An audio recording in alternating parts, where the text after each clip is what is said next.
7 years కనుక వీళ్ళు living together లో ఉంటే ఈ అమ్మాయికి భార్యకి ఏవైతే హక్కులు ఉంటాయో, భార్యకి ఏవైతే చట్టాలు వస్తాయో అవి మొత్తం ఈ అమ్మాయికి వస్తుంది.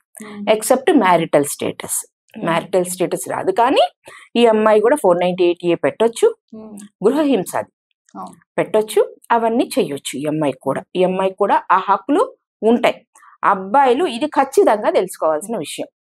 ఓకే, అంటే ఇక్కడ ప్రాబ్లం ఎక్కడొస్తుందంటే అమ్మా, ఎన్ని జనరేషన్స్ మారినా, ఎంత చదువుకుని ఆడపిల్లలు అడ్వాన్స్డ్ గా ఉన్నా, తల్లి అనే దానికి వచ్చేటప్పటికి ఇంకా దానికి పూర్తి కల్మషం అంటల. ఆ తల్లి అనే పదానికి కానీ ఆ హోదాకి కానీ. అవునా, పిల్లల్ని కనగానే ఆడవాళ్ళు కొంచెం బలహీనం అవుతారు, శారీరకంగా మానసికంగా. బలహీనం అయినప్పుడు ఏమవుతుంది, వీళ్ళు లివింగ్ టుగెదర్ లో ఉన్న జంట మీద మళ్ళీ డిపెండెంట్ అవ్వటం స్టార్ట్ చేయగానే ఇంక వీడికి ఎక్కిపోద్ది. ఇంకా నా మీద ఆధారపడింది, ఇంకా మనం ఆడుకోవచ్చు అని ఫిక్స్ అయిపోతాడు.